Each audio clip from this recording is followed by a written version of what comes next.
नमस्कार, जोहार, स्वागत है आपका डिजिटल झारखंडी समाचार में। तो चलिए झारखंड की आज की बड़ी और मुख्य खबरों पर बात करते हैं, पर उससे पहले आपसे एक छोटी सी अनुरोध है, कृपया वीडियो को एक प्यारा सा लाइक अवश्य कर दीजिएगा, क्योंकि आपका एक लाइक करना ही हमारी मेहनत का फल होता है। तो चलिए शुरुआत करते हैं आज की पहली और बड़ी खबर से। झारखंड के 58,000 पारा शिक्षकों को झटका। झारखंड के 58,000 पारा शिक्षकों की 1,000 रुपए मानदेय बढ़ोतरी अटक गई है।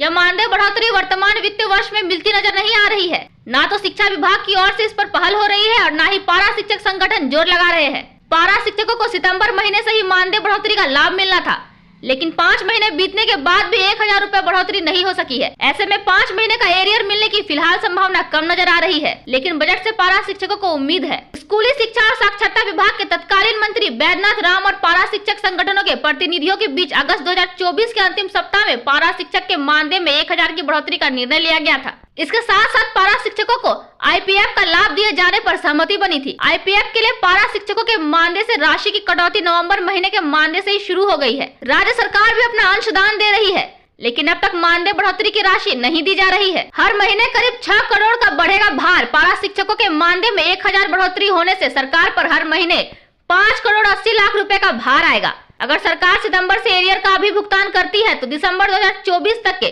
23 करोड़ 20 लाख रुपए खर्च करने होंगे। जनवरी माह भी खत्म होने को है।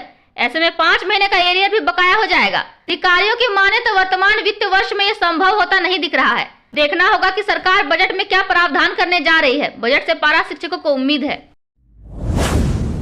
झारखंड में सरकारी नौकरी घोटाला, 2,07,000 नौकरी हो गई खत्म। हेमंत सोरेन सरकार पर बाबूलाल मरांडी का गंभीर आरोप। झारखंड सरकार पर सरकारी नौकरी घोटाला का आरोप लगा है। यह आरोप भारतीय जनता पार्टी के झारखंड प्रदेश अध्यक्ष बाबूलाल मरांडी ने लगाए हैं। उन्होंने कहा है कि घोटाला और भ्रष्टाचार के लिए कुख्यात हेमंत सोरेन सरकार ने बेरोजगारों को नया तोहफा दिया है। मरांडी ने कहा है कि नौकरी का वादा करते करते इस सरकार ने सरकारी नौकरी के पद ही खत्म कर दिए। यह झारखंड सरकार का नया घोटाला है, सरकारी रिक्त पद घोटाला। बाबूलाल मरांडी ने सोशल मीडिया साइट एक्स पर भी इस संबंध में एक पोस्ट किया है। पोस्ट के अंत में लिखा है, हेमंत सोरेन जेएमएम जी, दीमक की तरह झारखंड के युवाओं का भविष्य खोखला मत करिए। भाजपा प्रदेश अध्यक्ष एवं झारखंड के प्रथम मुख्यमंत्री बाबूलाल मरांडी ने कहा है कि पिछले 2 सालों में रिक्त पदों की संख्या 4,66,000 से घटकर 1,59,000 रह गई है। उन्होंने कहा कि झारखंड सरकार ने कोई परीक्षा नहीं कराया, कोई भर्ती नहीं हुई। सरकार युवाओं के 2,07,000 नौकरी खा गई। भाजपा नेता ने कहा, हेमंत सोरेन बेरोजगार युवाओं को नौकरी देने के प्रति कितने गंभीर है। इसका अंदाजा इसी बात से लगाया जा सकता है कि बिना नियुक्ति के ही 2 लाख से अधिक रिक्त पद गायब हो गए। उन्होंने कहा कि इस अनूठे घोटाला का जवाब ना तो हेमंत जी के पास है, ना अधिकारियों के पास।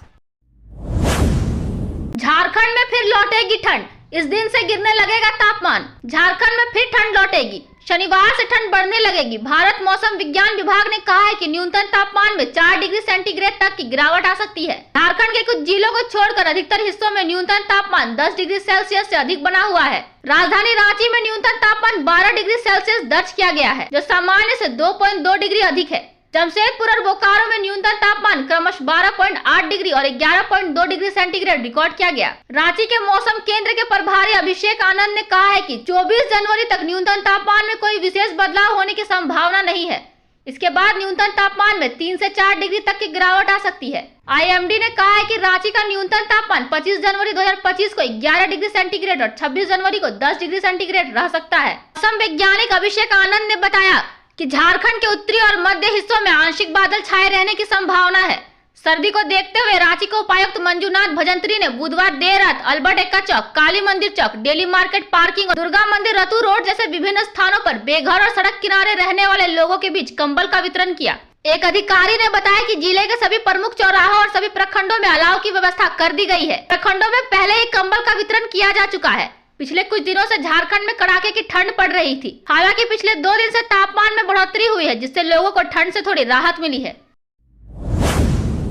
सरना पूजा स्थल को लेकर बढ़े विवाद में मंत्री चमरा लिंडा की एंट्री, कहा छेड़छाड़ बर्दाश्त नहीं। राजधानी रांची में मेकान सिरम टोली फ्लाईओवर की राह में सरना स्थल का विवाद तूल पकड़ रहा है। स्थानीय लोगों के विरोध के बीच राज्य सरकार के मंत्री चमरा लिंडा ने गुरुवार को इसमें हस्तक्षेप किया। मंत्री चमरा लिंडा ने चेतावनी देते हुए कहा है कि जब अन्य धर्मों के पूजा स्थल के साथ छेड़छाड़ नहीं होती तो आदिवासियों के धार्मिक स्थल के साथ छेड़छाड़ नहीं करने देंगे। मंत्री ने कहा है कि सड़क, फ्लाईओवर जैसे आधारभूत ढांचों के निर्माण में जिस प्रकार अन्य धार्मिक स्थलों का सम्मान किया जाता है, उसी प्रकार सरना पूजा स्थलों का सम्मान और सुरक्षा सुनिश्चित होना चाहिए। मंत्री के मुताबिक अधिकारियों को इस संबंध में निर्देश दिया गया है कि यहां आने वाले श्रद्धालुओं को किसी भी प्रकार की असुविधा नहीं हो, अन्यथा जिम्मेदार अधिकारियों पर कड़ी कार्रवाई की जाएगी। सरना स्थल की जमीन पर मेकान सिरम टोली फ्लाईओवर के निर्माण को लेकर निर्माण का लोगों द्वारा विरोध किया जा रहा है। मामले को बढ़ता देखकर मंत्री चमरा लिंडा लोगों को समझाने के लिए पहुंचे। इस दौरान उन्होंने लोगों को आश्वासन दिया कि आदिवासियों के धार्मिक स्थल के साथ छेड़छाड़ नहीं होने देंगे। मुख्यमंत्री हेमंत सोरेन से गुरुवार को केंद्र सरना समिति भारत के एक प्रतिनिधिमंडल ने मुलाकात की।